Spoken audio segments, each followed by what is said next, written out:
Hey, what's going on, guys? Justin Fuller, ex-Honda salesman, tech lover, and your host today. We are going to be talking about the 2024 Honda CR-V Sport Hybrid. If you're wondering how is this different from a 2023, and then how does it stack up against other hybrids, we're going to go over that and more. So let's hop on in. Starting at the front of the car, this has a 2-liter engine putting out 204 horsepower. I want you to understand that whether you're looking at this or non-hybrid, you may be looking at a 1.5-liter or a 2-liter engine, right? And the difference is going to be 190 horsepower versus 204 horsepower. But I want to throw a comparison up on the screen so you can understand how does the 204 horsepower in this specific CR-V stack up to other makes and models out there in the world. I'll remind you, if you're in a 2023 model, makes absolutely no difference. They are the same when it comes to engine, transmission, suspension, all that. Let's talk about miles per gallon and the Honda CR-V. So the Honda CR-V Hybrid gets 43 in the city and 36 on the highway. That is pretty good gas mileage. If you're looking at a non-hybrid, you'd be looking at 28 in the city and 34 on the highway. So just something to keep in mind. I want to throw a comparison up on the screen so you can understand how does the gas mileage in this vehicle stack up to other makes and models out there in the world.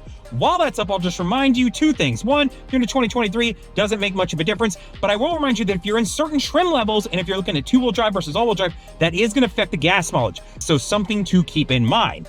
Now, let's talk about front row leg space. You've got 41.3 inches of leg space in the front of this vehicle. It is quite a bit. I can spread my legs, I can do all the things, and I am doing just fine. I'm going to throw a comparison up so you see how does this car stack up with that 41.3 inches of leg space against other makes and models out there in the world. While that's up, I'll remind you, if you're looking at a 2023 model when it comes to leg space, it is the exact same. There is no difference. It hasn't changed over quite a few years, so you would be good to go. Now, when you jump into the second row of this vehicle, you've got 41 inches of leg space behind me. So even with the seats pushed back you saw earlier, I had quite a bit of space still that I could work with. I was very comfortable, and it reclines quite a bit.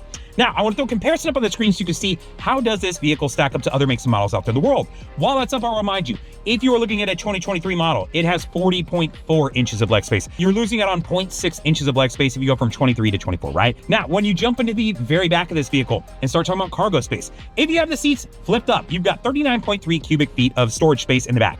So it's cool if you're using like, hey, I actually need to throw a couple bags in there, or maybe I need to, throw my dogs back there because I'm going on something like that. When you flip those down though, then you have 76.5 cubic feet of storage space in the back. And this is where it can come into play if you're like, hey man, I got to load up a drum kit, or I like to go camping, and sometimes I need to add, camping supplies or sleep in my car, you'd absolutely be good. But I want to do two comparisons. One, with the 39.3 cubic feet that you have with the seats folded up, how does that stack up against other makes and models out there in the world? So I'm gonna throw that up on the screen and then remind you, if you're looking at a 2023, identical, doesn't make a difference. Now after that, when you flip those seats down and you're at that 76.5 cubic feet, how does that stack against other makes and models out there in the world? I'll throw that up on the screen. 23, the exact same, makes no difference.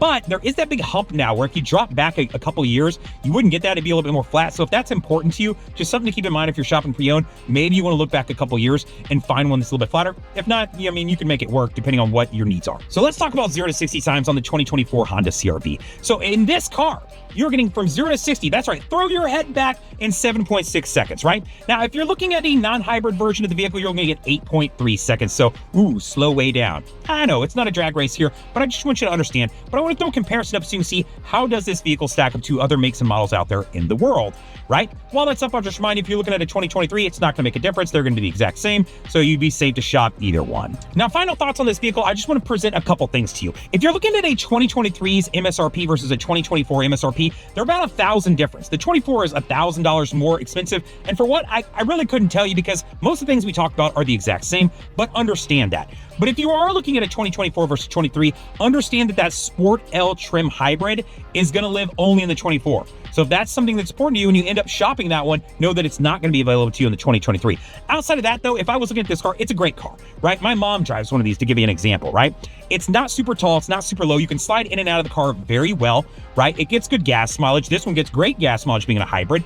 It's got a lot of safety features that just come standard in the vehicle. So as an all-around vehicle, it's a little bit vanilla. It's not going to stand out in a crowd, but it's going to get everything done that you could ever need, right? So it makes sense for a lot of people. Last thing, I just want to ask for a couple favors. One, I hope you press the like button because you like the way I present the content and you enjoyed what I'm doing. Two, I hope you leave a comment. If you don't like it or you do like it, I hope you leave a comment. Or if you have a question, there's a lot of people in here that all have questions, and I try to answer as many as I can, but you'll find that other people will help answer those questions as well. Third, I hope you subscribe to the channel so when I make videos like this, you will absolutely get them. You can learn about tips and tricks on videos or products that I've come across, much like the CPC 200 T-Box, right? Ooh, product drop. And then lastly, I hope that you'll share the video. If you got some friends who are shopping for a CR-V, or maybe they own one and just want to learn a little bit more about it, I find that some of these videos that I offer are pretty good content. So I hope you'll like, comment, subscribe, all the things. Later, guys!